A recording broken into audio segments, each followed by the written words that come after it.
الرحمن الرحيم الحمد لله رب العالمين والصلاة والسلام على سيد الأنبياء والمرسلين وعلى آله وأصحابه وأهل بيته الطيبين والطاهرين برحمتك يا أرحم الراحمين۔ گزشتہ اتوار تک سورہ انعام کی 105 آیتوں کی تلاوت کر چکے تھے۔ آج انشاءاللہ 106 آیت کی تلاوت سے ہم ابتدا کریں گے۔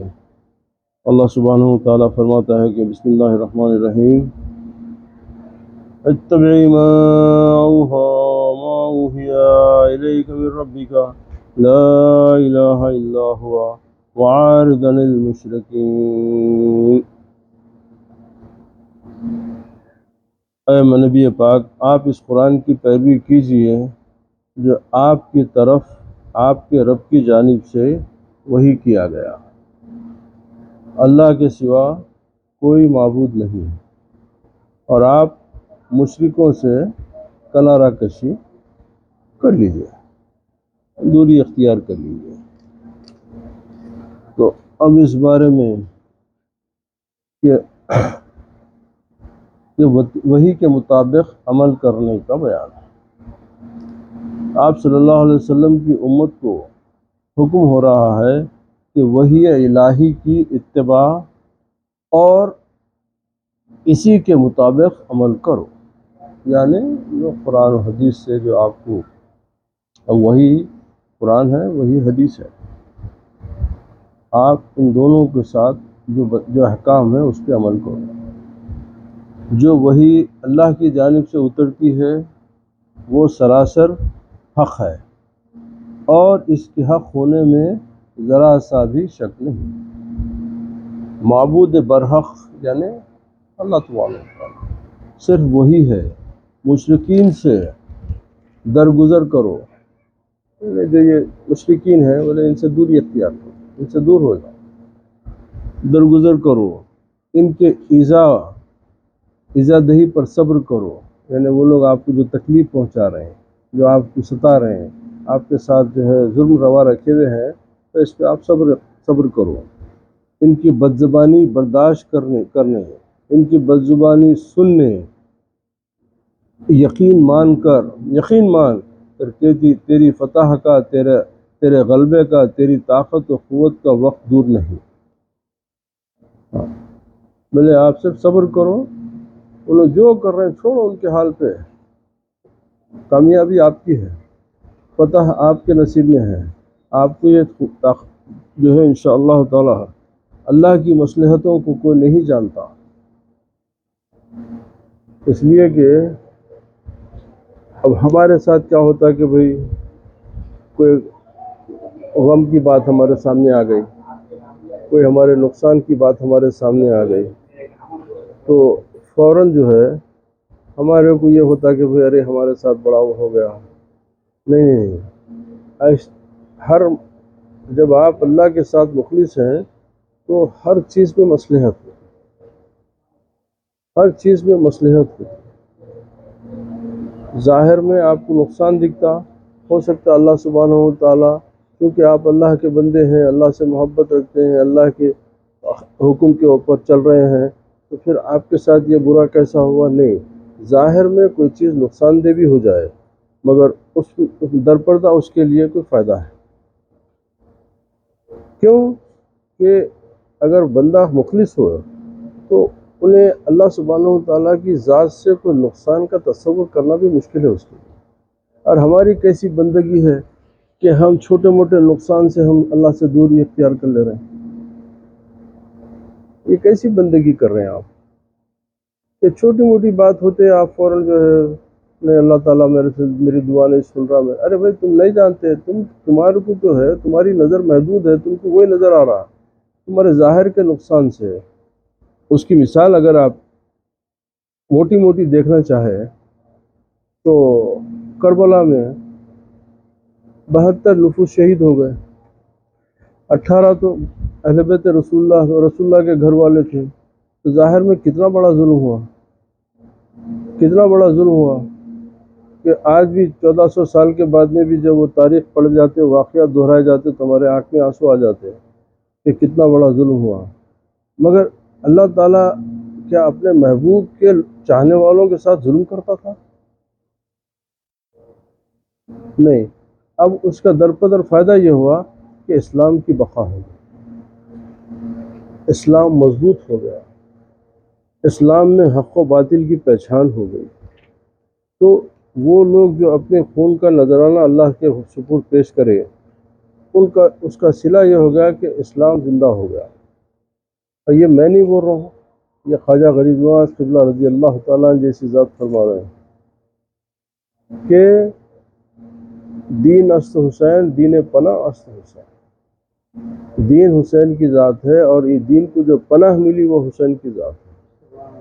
حقا، یعنی جب عربی زبان میں جب بولا جاتا ہے کہ کسی بات کو قسم کھانے کے لیے تو اس لفظ حق استعمال کرتے حقا، کہ بولے کہ قسم اس بات کی حقا کہ بنا لا الہ است حسین، کہ لا الہ کی بنیاد حسین ہے۔ کیوں؟ وہاں سے کلمے کی تجدید ہوئی، کلمہ اپنی اصلی کیفیت میں دنیا کے سامنے جو بیچ میں جو لوگ اس کی وجہ سے جو ہے اس کا وزن جو کم ہو گیا تھا، تو ہر مصلحت میں اللہ تعالیٰ کی اپنے بندوں سے بھلائی اور محبت ہوتی۔ اب ہماری یہ ناقص خیال ہوتا کہ ہم کبھی سمجھتے کہ ہم پہ ظلم ہو گیا، نہیں، وہ ظلم کے پیچھے کیا راز ہے، تم اس راز کی طرف نظر نہیں بھی گئی تو اتنا ایمان تو رکھو کہ بے شک اللہ میرے ساتھ ظلم نہیں کرتا، اللہ تعالیٰ میرے کو تکلیف نہیں دیتا۔ ظاہر کی تکلیف کو اس کی مصلحت سمجھ کے آپ صبر کرنے میں آپ کے لیے کچھ فائدہ ہے۔ ظاہر کی تکلیف کو آپ تکلیف سمجھ کے اس سے دور مت ہو، اس کو مصلحت سمجھو، مصلحت سمجھ کے جو ہے آپ کے لیے جب صبر کریں گے تو اس میں بڑی بھلائی ہے۔ اب جب تاریخ اسلام کے واقعات، مکے کی زندگی سرکار کی، مدینے کی زندگی آپ کو بھری پڑی ہوئی ہے ان چیزوں سے، کہ ظاہر میں ایسا لگ رہا کہ اب صلح حدیبیہ کے وقت میں تقریباً مسلمان مایوس ہو گئے کہ سرکار کفار کی ہر شرط مان لے رہے ہیں، کفار جو شرطیں بول رہے ہیں آپ بولے کہ منظور ہے۔ تو حتیٰ یہ کہ فاروق اعظم جیسے رضی اللہ تعالیٰ جیسی ہستی بے ساختہ بولے یا رسول اللہ کیا ہم غلطی پہ ہیں کیا؟ یعنی یہ حالت کے معاملہ تھے، مگر اللہ سبحانہ وتعالیٰ فرمائے فتح لک فتح مبین، ارے یہ تو تمہارے لیے بہت بڑی کامیابی، فتح کی ابتدا ہے یہ، اس کے بعد فتح مکہ ہو گیا۔ تو اللہ کی مصلحت کو سمجھ کے اگر کوئی چیز آپ کے پسند نہیں آ رہی، آپ کو اگر دل کو برا بھی لگ رہا، آپ کے دل کو تکلیف بھی پہنچ رہی، تو آپ کو اللہ سبحانہ وتعالیٰ کی طرف نظر کر کے کہ یہ میرے مولا کی مصلحت ہوں گی اور اس میں میرے لیے بھلائی ہوں گی، تو وہ صبر کرنے میں بڑی نعمتیں حاصل ہوتی۔ تو اسی لیے کہ مصلحتوں کو کوئی نہیں جانتا۔ اچھا، دیر گو ہو لیکن اندھیرا نہیں، اگر اللہ چاہتا تو سب کو ہدایت دیتا، اللہ چاہتا تو سب کو ہدایت دیتا نا، ہر ایک کو کلمہ پڑھا دیتا پیدائش سے، ہر ایک کے لیے جو ہے نیکی کا راستہ اختیار کر دیتا، شیطان کو قید کر دیتا، سب کو بھلائی کے راستے پہ ڈال دیتا۔ اللہ کے پاس سب طاقت ہے، پھر نہیں کرا، اس لیے کہ تمہاری بندگی کا امتحان لینا بھی تو مقصود تھا۔ اگر اللہ چاہتا تو سب کو ہدایت دیتا، اس کی مشیت، اس کی حکمت وہی جانتا ہے، نہ کوئی اس سے باز پوچھ کر سکے، نہ اس کا ہاتھ تھام سکے، وہ سب کا حاکم اور سب سے سوال کرنے پر قادر ہے۔ تو اس کے اقوال و اعمال کا محافظ، تو اس کے اقوال و اعمال کا محافظ نہیں، تو ان کے رزق وغیرہ امور کا، تو ان کے رزق اور کاموں کا وکیل نہیں، تیرے ذمے صرف اللہ کے حکم کو پہنچا دینا ہے، جیسا فرمایا نصیحت کر دو، کیونکہ تمہارا کام یہی ہے کہ تم ان پر داروغہ نہیں، اور فرمایا تمہاری ذمہ داری تو صرف پہنچا دینا ہے، حساب ہمارے ذمہ، حساب کتاب تو ہم لے لیں گے، آپ کا کام ہمارا پیغام پہنچا دو، اب ان کو ہدایت پہ لانا یا نہیں لانا وہ ہمارے ذمہ، آپ ملول خاطر نہیں ہونا، آپ ان کی جو لوگ آپ کی بات نہیں سن رہے ہیں آپ دل برداشتہ مت ہوئیے، اس لیے کہ ہم جن کے قلوب پہ مہر کر دیے وہ اسلام نہیں لانے والے، اور جو لانے والے ہیں وہ آپ کے پاس آ جائیں گے، جو مخلص ہیں ہم ان کو آپ کے پاس کر دیں گے۔ تب اس کے اوپر حضرت شیرازی حافظ شیرازی کا ایک شعر روح البیان میں بیان کیا گیا ہے، اس میں ایک شعر ہے، اس کا ترجمہ پڑھ دیتا ہوں. وہ سخن بولو، وہ بات کرو جو سود مند ہے، انہیں جو فائدہ پہنچائے، اگرچہ کسی کو پسند نہ آئے. کیونکہ آدمی کا نفس چاہتا ہے کہ اس کی اپنی خوشی کی بات سنیں، اس کے نفس کو جس بات سے خوشی ہوئے وہ بات بتائی، مگر اللہ سبحانہ و تعالیٰ اس کی پرواہ نہیں کرتا. اللہ اس کا رسول تو وہی بات بولتا جو سچ ہے، خواہ وہ آپ کے پسند آؤ یا نہ آؤ. آپ کی پسند اور ناپسند یہ آپ کے نفس کے تابع ہے، اور اللہ کا حکم حق کے اوپر، رسول کی بات حق کے اوپر ہے. تو بولے کہ وہ بات بولو جو فائدہ مند ہے، اگرچہ کسی کو پسند نہ آئے. کوئی پسند نہ کرے کوئی پرواہ نہیں ہے، بات صحیح کرو، کہ کل پریشان ہو کر تو شور مچائے گا کہ افسوس میں نے حق کیوں نہ سنا. بولے کل جب حساب کتاب ہوں گا تو اس دن کتنی تکلیف ہوں گی تمہارے کو، کتنی پریشانی ہوں گی کہ افسوس کہ میں حق بات نہیں سنا، میں حق بات نہیں سنا. تو لہذا حق بات کو سننے کی عادت ڈالو. اگر تمہارا دل نہیں بھی چاہتا تو اس کو مناؤ. اگر تمہارا دل بھی کسی بات کو، حق بات کو قبول کرنے میں رکاوٹ پیدا کر رہا، تو اللہ کی طرف رجوع ہو کے آپ اس کی مدد طلب کرو، کہ حق بات کو سننا، حق بات پہ عمل کرنا، یہ ہمارا دین کا تقاضا ہے.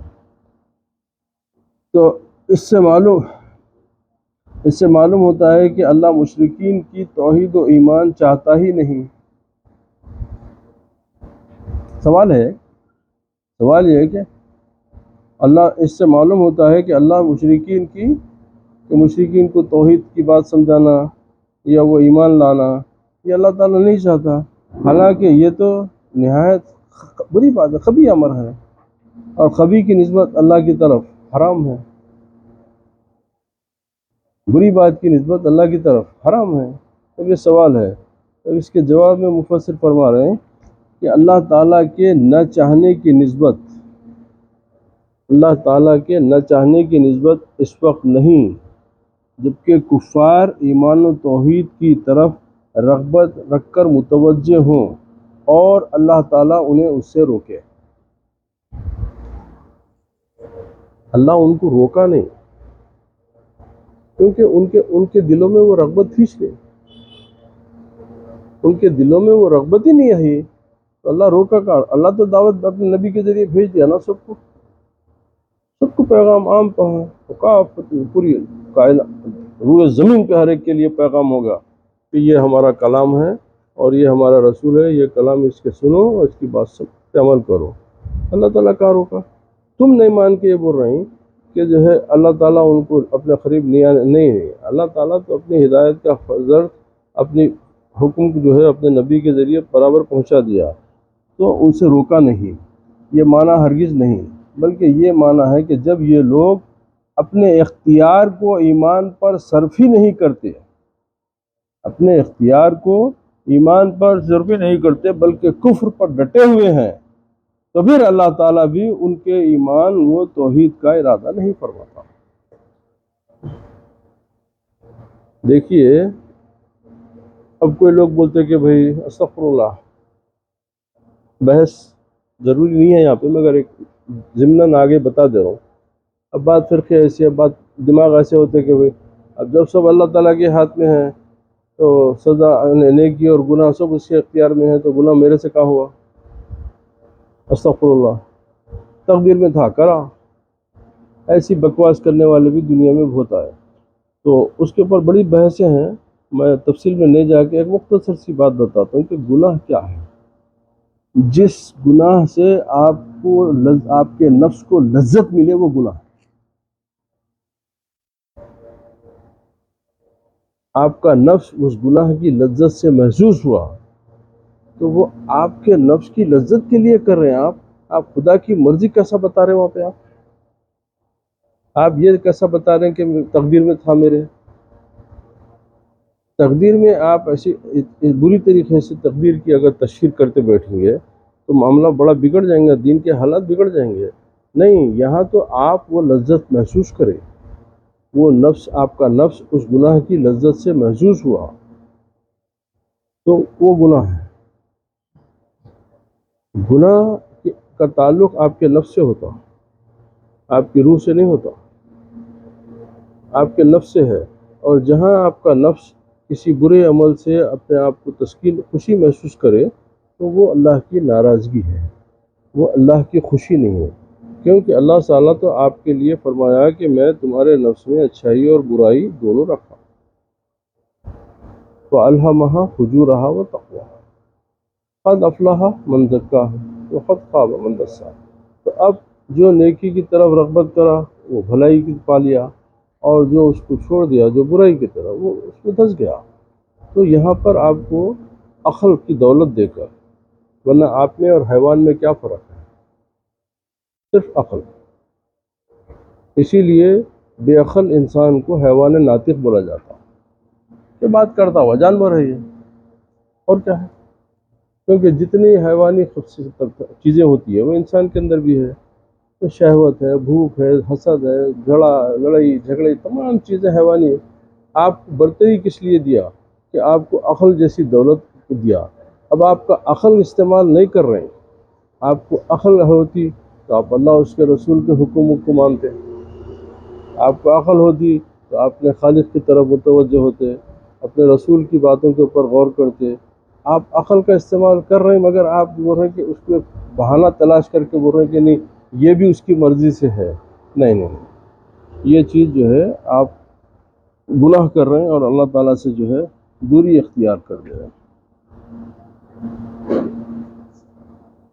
اب اس کے بعد دوسری آیت ہے، وَلَوْ شَاءَ اللَّهُ مَا أَشْرَكُوا مَا جَعَلْنَاكَ عَلَيْهِمْ حَفِيظًا وَمَا أَنْتَ عَلَيْهِمْ بِوَكِيلٍ۔ اور اگر اللہ چاہتا تو یہ لوگ کبھی شرک نہ کرتے، اور ہم نے ان کو بھی ان پر نگہبان نہیں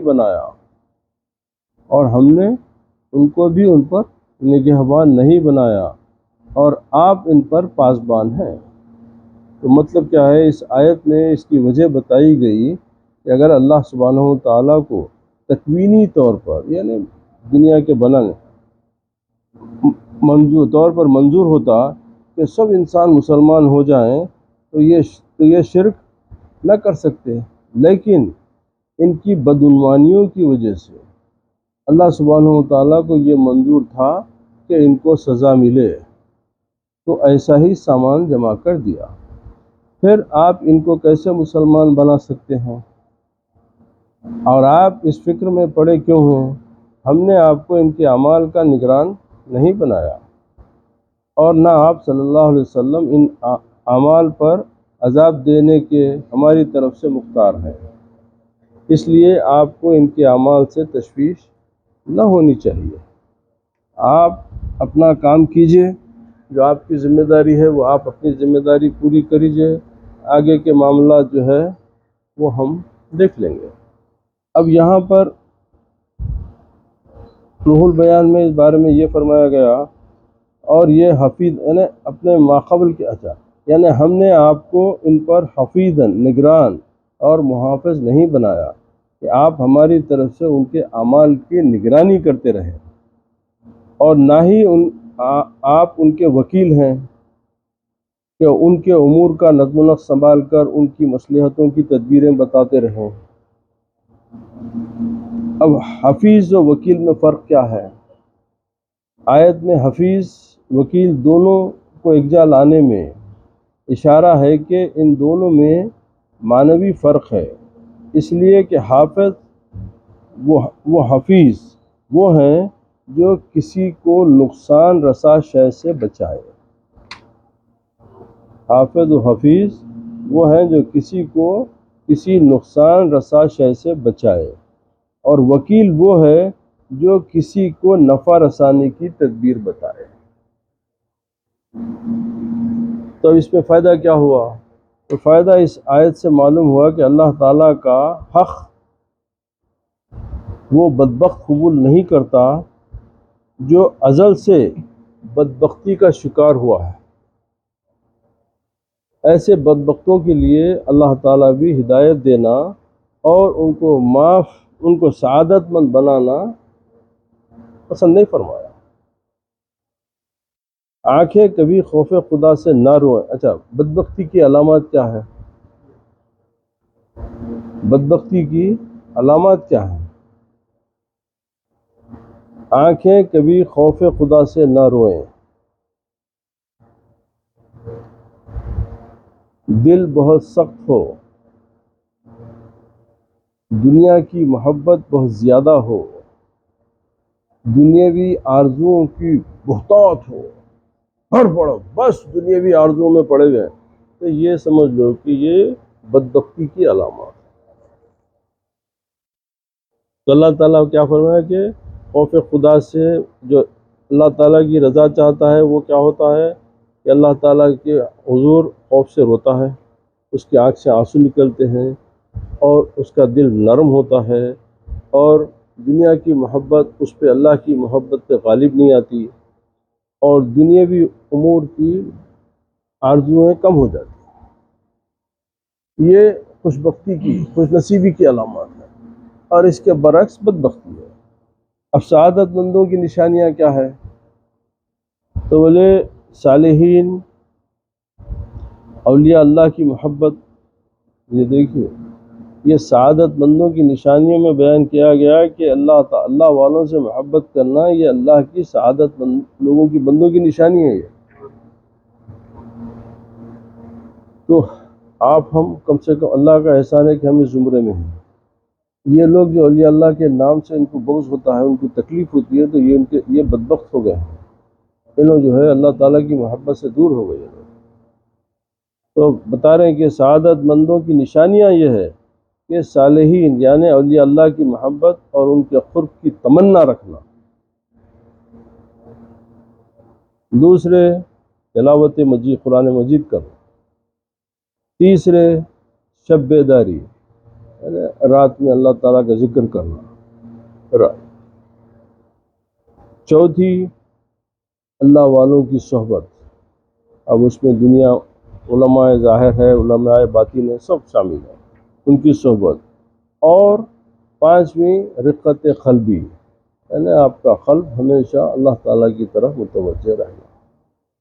یہ سعادت مند لوگوں کی نشانیوں میں بتایا گیا۔ اب اس میں ایک حکایت یہاں پہ بیان کی گئی۔ حضرت ابراہیم محلب سیاح رحمۃ اللہ علیہ فرماتے ہیں کہ میں بیت اللہ شریف کا طواف کر رہا تھا، کہ ایک لڑکی کو دیکھا کہ وہ کعبہ معظمہ کا غلاف پکڑ کر کہہ رہی ہے، وہ کعبہ معظمہ کا غلاف پکڑ کر کہہ رہی ہے کہ اے اللہ تعالیٰ، میں تجھے محبت کا واسطہ دے کر عرض کرتی ہوں کہ میرا دل مجھے واپس لوٹا دے، میں تجھے میری محبت کا واسطہ دے کے میں تیرے سے عرض کر رہی ہوں کہ میرا دل مجھے واپس لوٹا دے۔ میں نے کہا بیٹی تجھے کیسے معلوم ہوا کہ وہ بے نیاز تجھ سے محبت کرتا ہے؟ تجھے کیسا پتہ چلا کہ وہ بے نیاز ہے، اللہ تعالیٰ تیرے سے محبت کرتا؟ اس نے جواب دیا کہ اس کی عنایت قدیمہ یعنی پرانی جو اس کی عنایتیں ہیں کہ لشکر نے مجھ پر حملہ کیا اور مجھ پر بہت سا مال خرچ کر کے شرک کے علاقوں سے نکال کر توحید کے ملک میں پہنچا دیا، اور جہالت کے گڑھے سے نکال کر مجھے عرفان کے شہر میں بسایا۔ یہ اس کی محبت و عنایت نہیں تو اور کیا ہے؟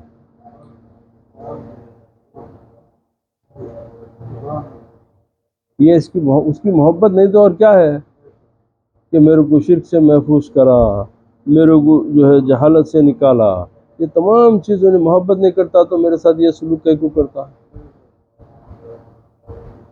تو اب دیکھیے، اب یہ اس کے اوپر حافظ شیرازی رضی اللہ تعالیٰ کے ایک شعر سے انہوں نے اس تفسیر کو آگے بڑھا رہے ہیں، تو اس میں فرماتے ہیں کہ حسن عاقبت نہ برندی زاہدیست آبا ہاں با کے کار خود با عنایت رہا کنن، جب حسن کا انجام ترک دنیا کو چھوڑنا اور زہد ہے، تو پھر وہی بہتر ہے کہ وہ اپنے کرم سے جس طرح چاہے نجات دے۔ تو اب اس بات سے ہم کو کیا سبق ملا؟ وہ یہ ہے کہ نیک بندے پر لازم ہے کہ وہ نیکی کرنے میں سبقت کرے، آگے بڑھے، ہمیشہ نیکی کے تصور، نیکی کے خیال میں آگے بڑھتے جائے، اس لیے کہ اعمال صالحہ سعادت کی علامت ہے۔ یہ اچھے اعمال، نیک اعمال، یہ اللہ تعالیٰ کی سعادت مندی اور اس کی اطاعت کی علامات ہیں یہ، اور نیک اعمال سے کترانا اور لمبی لمبی آرزوؤں میں مبتلا رہنا بدبختی کی علامت ہے۔ اور ایک حکایت نقل کی گئی ہے، ایک عابد یعنی کہ عبادت گزار بندہ نے اللہ سے آرزو کی کہ انہیں ابلیس کی اصل شکل دکھائی جائے۔ ابلیس کی اصل شکل دکھائی جائے۔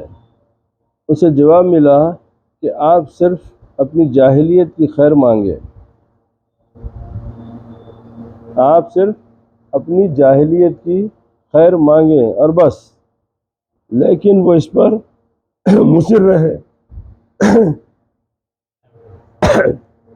جب یہ بولے کہ دعا کرے کہ میرے کو ابلیس کی اصل شکل دکھائے، تو جواب ملا کہ تم اپنی عافیت کی، جو اپنی اعمال کی خیر مانگ لو، یہی بس ہے تمہارے لیے، اب تم یہ خواہشوں میں کہاں پڑے ہوئے ہیں۔ لیکن وہ اس پر مصر رہا، لیکن وہ اڑا ہوا رہا، وہی دعا کرتے رہا کہ میرے کو ابلیس کی اصل شکل بتا۔ تو ایک بار تو ابلیس کو ضرور دیکھوں گا، ایک بار تو ابلیس کو ضرور دیکھوں گا۔ چنانچہ اللہ تعالیٰ نے ابلیس کو اس کے سامنے کر دیا۔ ابلیس کو دیکھ کر اس عابد نے، اس عبادت گزار بندے نے اسے مارنے کا ارادہ کیا، تو ابلیس نے کہا اگر تم 100 سال زندگی بسر کرو تب بھی میں تمہیں گمراہ کر کے تباہی کے گڑھے میں ڈال دوں گا۔ اگر تم 100 سال زندگی بسر کرو تب بھی میں تمہیں گمراہ کر کے تباہی کے گلے میں ڈال دوں گا۔ اس سے عابد کو غرور پیدا ہو گیا۔ اب اتنا بڑا چیلنج جب ابلیس کرا تو ان کو عبادت گزار تھے، تب ان کو بڑا غرور آ گیا اور کہا کہ تو میرا کچھ بھی نہیں بگاڑ سکتا، اس لیے کہ اگر کوئی گناہ کر لوں گا تو پھر توبہ کر کے اللہ تعالیٰ کو راضی کر لوں گا۔ چنانچہ ایک مدت کے بعد شیطان ابلیس نے اس عابد کو گمراہ کر کے تباہی کے گڑھے میں ڈال دیا۔ تو اسی لیے ہمیشہ اللہ تعالیٰ کی دوستی کی طلب رکھو، اللہ تعالیٰ کی بندگی کی خواہش رکھو۔ اب ان تماشوں میں ان باتوں میں مت جاؤ کہ میں ابلیس کا مقابلہ کروں گا، کیونکہ انہیں پیدا کیا گیا، اللہ کی مصلحت یہ کہ انہیں پیدا کیا گیا کہ اللہ کے بندوں سے اللہ کو دور کیا جائے۔ اب تمہاری بقا اس لیے ہے کہ تم اللہ کے ساتھ رہ جاؤ تاکہ وہ اس کا وار تم پہ نہ چلے۔ اگر تم مقابلوں میں پڑ جائیں گے تو تم عبادت بھی تمہاری کام نہیں آئیں گی اور تم یہ شکار ہو جائیں گے۔ تو اس بات سے ہم کو یہ سبق ملا کہ اس حکایت سے معلوم ہوا کہ انسان کو لمبی آرزو تباہ و برباد کرتی ہے، اس لیے کہ وہ بڑی آفت ہے۔ اسی لیے ایک بزرگ ہے، ان کا شعر ہے کہ ان غافلوں کے خیال میں طول، یعنی ایسے خیال میں اس کو طوالت دینا، اس کو لمبا کھینچنا، عمل کے سوا کچھ نہیں، یعنی صرف ایک امید کے سوا کچھ نہیں۔ کبوتر خانے میں تو سانپ نے بسیرا کر لیا ہے، کبوتر خانہ ہے مگر اس کا بسیرا سانپ کا ہو گیا، تو اب تمہارے لیے کیا ہے؟ نجات کا ذریعہ نہیں۔ تو اسی لیے اصل جو احکام ہے اس پہ عمل کرو، اور ایسی آرزوؤں کو دلوں میں مت لاؤ کہ میں ابلیس کو دیکھوں گا تو اس کا مقابلہ کروں گا۔ یہ اس لیے کہ وہ کام جو اللہ تعالیٰ تمہارے کو سپرد نہیں کرا، تم کیوں مانگ رہے ہیں؟ اگر وہ تمہارے سپرد کر دیتا تو جیسے سرکار سے پوچھے کہ بھائی سرکار فرمائے کہ ہر انسان کے ساتھ شیطان ہے، تو بولے پھر یا رسول اللہ آپ کے ساتھ بھی ہے؟ تو بولے ہاں، مگر میرا شیطان میرے قبضے میں ہے، میرا شیطان میرے قبضے میں ہے، اور وہ میرے پہ اپنا وار نہیں چلا سکتا، تو اسی لیے یہ احکام خدا بندی ہے، اس پہ کم ہے۔ اب اس پہ صوفیاء کرام کیا فرماتے ہیں کہ رسول کریم صلی اللہ علیہ وسلم کے ذمے صرف تبلیغ احکام ہے، اور بس صرف فرق اتنا ہے کہ عوام کو توحید کی طرف بلاتے ہیں، عوام کو توحید کی طرف بلاتے ہیں، اور خواص کو وحدانیت کی طرف۔ ہاں، مثال کے طور پہ عوام کو علم کی طرف بلاتے ہیں اور خواص کو عشق کی طرف بلاتے ہیں۔ عوام کا تعلق علم سے ہوتا ہے، خواص کا تعلق عشق سے ہوتا ہے۔ خواص الخواص کو وحدت کی طرف۔ اب خواص الخواص ہے، خواص میں بھی جو خواص ہے تو ان کی طرف ذات باری تعالیٰ کی طرف۔ کچھ یہی حال اولیاء اللہ کا ہے کہ جو انبیاء علیہ السلام کے وارثین ہیں، لیکن ان مقامات پر پہنچنا انسان کے اپنے بس کی بات نہیں، اور نہ ہی مرشد کے ارادے پر ہے کہ جس کے لیے وہ چاہے تو اسی طرح ہو جائے، بلکہ اللہ سبحانہ وتعالیٰ کے ارادے و مشیت پر ہے۔ لیکن ان تمام مقامات کا اصل سرچشمہ توحید ہے، بنیاد توحید ہے کہ اللہ اللہ اللہ اللہ اللہ قائم ہو جانا۔ اب کیونکہ صوفیاء کے پاس توحید جتنی خالص ہوتی ہے وہ کسی کے پاس، کیونکہ اب ہمارے پاس کیا ہوگا کہ وہ یعنی صوفیاء کی تعلیمات کو جو ہے یہ بزرگوں سے استمداد و استعانت یا اس طریقے سے ملا دے کے سامنے مخالف لوگوں کو بحث کرنے اور اس کے اندر جو ہے رخنا انداز کرنے کی جو ہے گنجائش پیدا کر دی ہے۔ نہیں، تو صوفیاء کے پاس توحید یہ ہے کہ سوائے اللہ کے، سوائے اللہ کے، سوائے اللہ کے کچھ نہیں، ہر طاقت کا مالک اللہ ہے۔ اب اللہ تعالیٰ کے مظاہر کی سب سے بڑی شان محمد رسول اللہ، یہ اس کی، کیونکہ جیسے بزرگ کا فرماتے کہ یہ ہے علم تصوف کا خلاصہ، یہ ہے علم تصوف کا خلاصہ، محمد نام ہے شان خدا کا۔ تو خدا سے اگر کوئی ہٹی بھی بات ہے تو ہمارے سے اس کا کوئی تعلق نہیں۔ ولی کی محبت، علی کی محبت، نیک صالحین سے محبت کی بنیادی اللہ ہے، کیونکہ ان کی اللہ کی قربت کی وجہ سے ان کو جو عظمت اور بزرگی عطا ہوئی تو وہ ہماری محبت کی وجہ بنی کہ اللہ تعالیٰ کا ان پہ کتنا کرم ہوا، اللہ تعالیٰ کا ان پہ کتنا فضل ہوا۔ تو اصل بنیاد اللہ والوں سے محبت کی اللہ سبحانہ وتعالیٰ کی محبت ہے۔ اب اس کو آپ غیر اللہ کی محبت سے ملا دے رہے، یہ بڑا ظلم کر رہے ہیں آپ، یہ ظلم ہے۔ توحید ہے کہ جس طرح مومن اس سے ہی مومن بنتا ہے تو کافر بھی اس کے انکار سے کافر بنتا ہے۔ مومن مخلص وہ ہے جو توحید کے تکرار میں لگا رہے، بس لا الہ الا اللہ لا الہ الا اللہ اسی میں لگا رہے، اسی لیے کہ شرک جلی ہو یا خفی، یعنی کھلا ہوا شرک ہو یا چھپا ہوا، اس توحید سے مٹتا ہے۔ یہی ایک توحید، یہی ایک ذریعہ ہے جس کے ذریعے آپ شرک کو مٹا سکتے ہیں۔ مومن ناقص تو مشرک اور شرک جلی کو خیال میں لاتا ہے، مومن ناقص ہے، ایمان میں بھی نقص ہے اس کے، تو وہ جو ہے مشرک اور شرک جلی کو خیال میں لاتا ہے، لیکن مومن کامل مشرک شرک خفی کو بھی کچھ نہیں سمجھتا۔ ہاں، کیونکہ اب جب اللہ کی طاقت، اللہ کی وحدانیت اس کو دل و دماغ میں سرا گئی اور اس بات پہ اس کو یقین ہو گیا، تو اب انہیں جو ہے کسی کی پرواہ اس کو نہیں رہتی اور کسی پہ اس کو جو ہے خوف نہیں ہوتا۔ اسی لیے اللہ تعالیٰ نے فرمایا لا الہ الا هو وعارض عن المشرکین، کفار سے اعتراض حقیقی حاصل ہو تو اس کے ساتھ ظاہری اختلاط سے نقصان نہیں پہنچتا۔ کفار سے اعراض حقیقی یعنی اس کے اوپر جو اعتراض، اس کے اوپر جو آپ جو وہ کر رہے ہیں، اگر وہ حقیقی حاصل ہو جائے تو ظاہری اختلاط سے، ظاہر میں ملنے جلنے سے تمہارے ایمان کو کوئی نقصان نہیں پہنچتا۔ اس لیے کہ اگر یہ ظاہری اختلاط بھی نہ ہو تو پھر اسے دعوت کس حد دی جا سکتی ہے؟ اگر ظاہر میں آپ کو کافر سے ملنا جلنا نہیں ہے تو پھر آپ اس کو اسلام کی طرف دعوت کیسا دیں گے؟ تو آپ کے ملنے جلنے سے آپ کے ایمان میں فرق نہیں پڑتا، جبکہ آپ کا ایمان اپنے دل میں قوی ہو۔ ورنہ خوف ہے کہ آپ خود ایمان میں کمزور ہے تو ہو سکتا ہے اس کی چپٹی پٹی باتوں میں آگے جو ہے آپ کا ایمان ضائع ہو جائے۔ تو پہلے اپنے ایمان کو مضبوط کرو، اس کے بعد تم کافر مشرک کسی کے ساتھ بیٹھو اٹھو، تمہارے ایمان کو کوئی فرق نہیں، کیونکہ اب تمہارا دل تمہارے ایمان کی گواہی دے دیا۔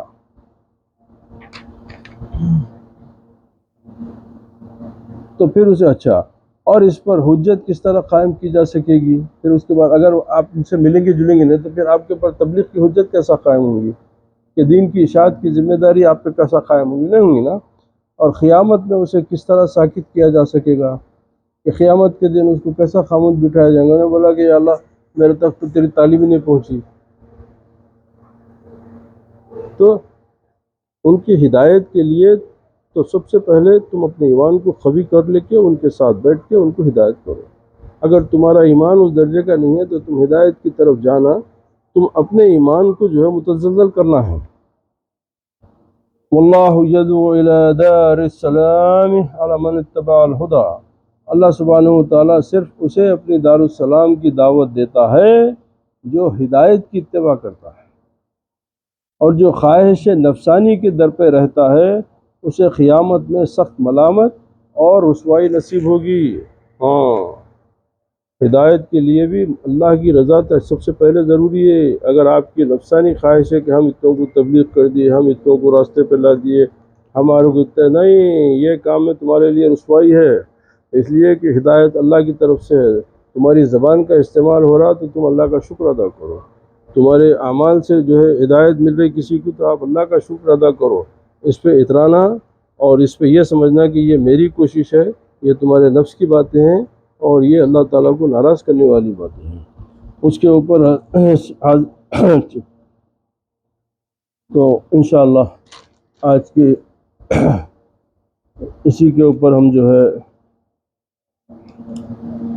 آج کی تلاوت کا اختتام کریں گے انشاءاللہ، اور آگے یہ 106 آیت کی تلاوت بھی انشاءاللہ آئندہ ہفتے 108 کی آیت کی تلاوت کا شرف حاصل کریں گے۔ اللہ سبحانہ وتعالی ہم کو قرآن شریف پڑھنے، اس کو سمجھنے اور اس پر عمل کرنے کی توفیق عطا فرمائے۔ پروردگار ہمارے گناہوں کو معاف فرما دے۔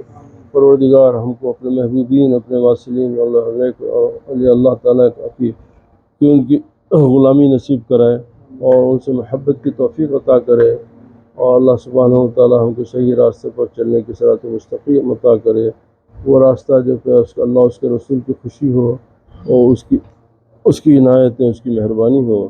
وآخر دعوانا الحمدللہ رب العالمین۔